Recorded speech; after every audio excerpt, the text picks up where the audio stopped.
Have you ever seen those super viral cooking videos on YouTube that have millions and millions of views? They always have these clickbait titles along the lines of "I cook this 3 times every single week." Personally, I'm always wondering if these are really worth the hype. Today, we're gonna put a popular one to the test in my new series, We'll See About That. And as always, there is no time to waste. Now let's go!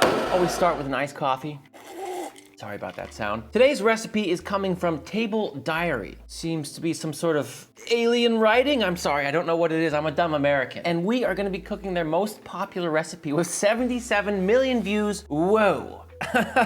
It's cheese potato bread baked in frying pan. No oven, no yeast. The rest of the title I can't read until I click on it. But it's funny that it says baked and then it says in a frying pan. That doesn't make any sense. Here we go.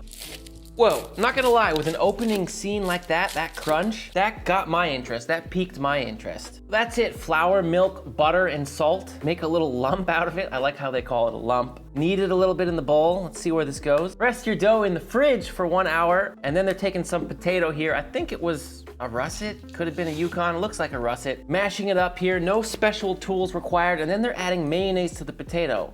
I like that a lot. At this point then, she pulls the dough out of the fridge and kind of rolls it out into a pizza dough type shape. Seems easy enough. Oh, bald?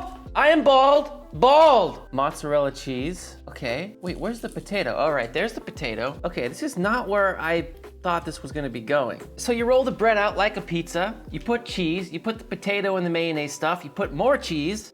Interesting technique. She's almost rolling this up like a giant soup dumpling. And then I'm assuming she's gonna use the rolling pin again, we'll see. Videos are so relaxing. I feel tired. Give me this coffee. It's super simple. She does roll it out and then she cooks it in a frying pan with some melted butter. Simple as that. Gets it all toasty and golden brown on either side. That's getting me, man. It does look super satisfying. That crunch, that gooey cheese. Honey? You're supposed to dip this in honey. Okay, I'm down. I'm down. Honestly, this looks really good, my friends, but is it worth 77 million views? We'll see about that. And as always, at the end, we'll give it a rating 1 through 10, and if it really hits the mark, we are gonna absolutely obliterate my fridge. If you're new around here, don't ask any questions, just keep watching. It's pretty awesome.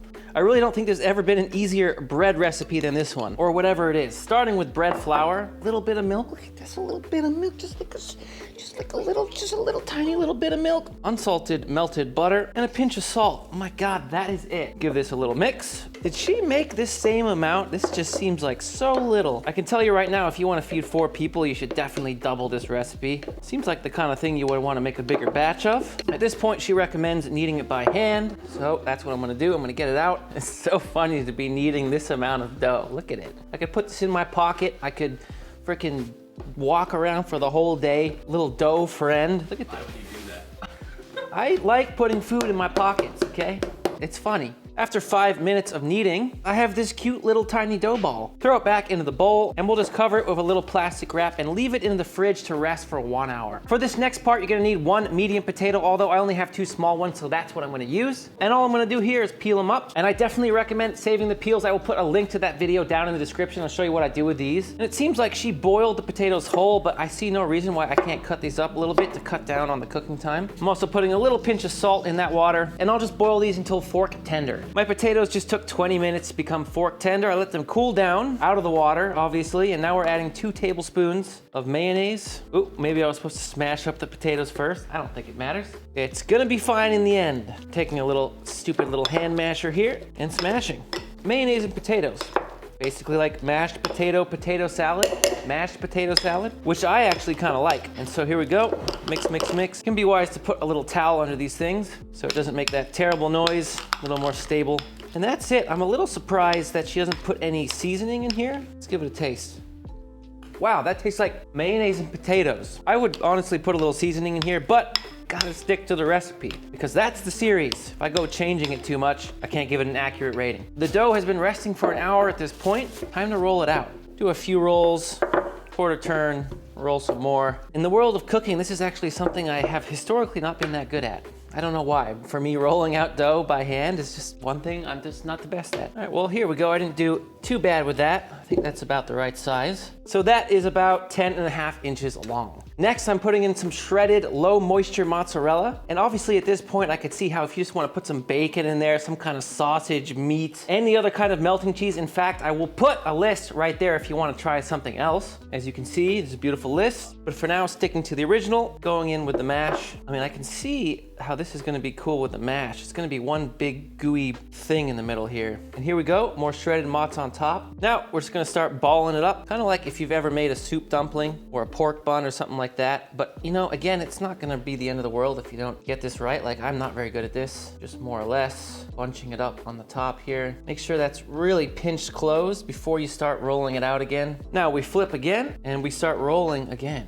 You can see a little air bubble here. I'm actually gonna pop that just to let that out because I didn't want it blowing up in the pan. I'm gonna get it just a little smaller than the original size. About 9 inches done. There we go. I know it's not perfect. Nobody and nothing is, right? Let's go. Let's cook it. But before we cook our cheesy bread, let me introduce today's sponsor, Trade. Trade Coffee is a coffee subscription service that partners with 55 of the nation's top-rated independent roasters. And they offer a wide selection of over 450 unique roasts. One of the things I personally love most about Trade Coffee is that every single bag is roasted fresh on demand before being delivered to your door. And if you're a coffee head like I am, you know that that roast date is really important. It's also great that they choose roasters that uphold high ethical and sustainable sourcing standards. In my life, 90% of the time when I'm drinking coffee, it's in the form of espresso, which is why I chose these 3 amazing espresso roasts from Trade. And honestly, I've enjoyed all 3 for different reasons, but this Mother Tongue Coffee Nebula Dark Roast has been my favorite. It's really good stuff. And you gotta love that packaging. That's super cool. Upgrade your morning routine with better coffee. Right now, Trade is offering my viewers a free bag of coffee with any subscription when they sign up at drinktrade.com/ThatDudeCanCook. That's drinktrade.com/ThatDudeCanCook for a free bag of coffee with any subscription purchase. drinktrade.com/ThatDudeCanCook. Next, I'm just bringing a non-stick pan up to medium-low heat, and I'm adding a good amount of unsalted butter here. I've never used one of these brushes to do this before. First time for everything. Here we go. I'm going in with my thing. Give it a little rotate. And we'll just let it cook away here. After 3.5 minutes, I'm gonna brush the other side with butter. One thing I like about this recipe is the amount of butter. I'm on board. At this point, I'm gonna go ahead and flip it. Oh, oh, oh, oh, oh, oh. Almost didn't get it around. Now on the other side, we're gonna do the same heat for 3.5 minutes, same exact deal. And here we go, I'm gonna flip it out. Whoa, it looks pretty darn good. And honestly, what I would have done is put it out on a rack. When you put these bready things out onto a cutting board and there's no air flowing underneath, they can tend to get soggy on that side. So I would recommend doing this if you have one. If not, just stick a little spatula or something under it so it has a little airflow. The only difference between mine and hers is I think hers was a little more compact, so a little thicker, but same difference. Once that's cooled for about a minute, I'm gonna get it out and we're gonna slice it up into 8 pieces like so. Wow, it feels good. No lie, that feels good. And the last thing to do was just to melt some honey because that's what she serves it with. Here we go. Well, it looks gooey and delicious. We're getting that awesome cheese pull. I suppose I'll just dip it in a little bit of the honey.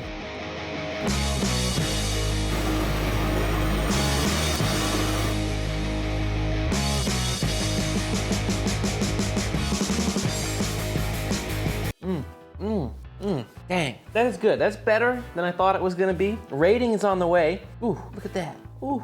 Marcus, why don't you come give this a shot, man? Kind of like a cheesy potato quesadilla with a little bit of mayonnaise in there. I'm not sure I'm super down with the mayonnaise flavor inside the quesadilla. Like, I don't know, I might almost enjoy this more if it just had cheese in it. If I were to make this again, I would make that same dough. Then I would do straight mozzarella cheese in the middle. I would cook it in olive oil and then brush it with garlic butter and finish it with freshly shaved Parmesan cheese and dip it in marinara. I mean, that's just a variation that I wanna make. Having said that, for the base recipe, I would give that a 7.2. It's pretty good. It's pretty good. It's worth making even just like this. You know, like I find myself wanting to go back in for another bite. I like the honey here.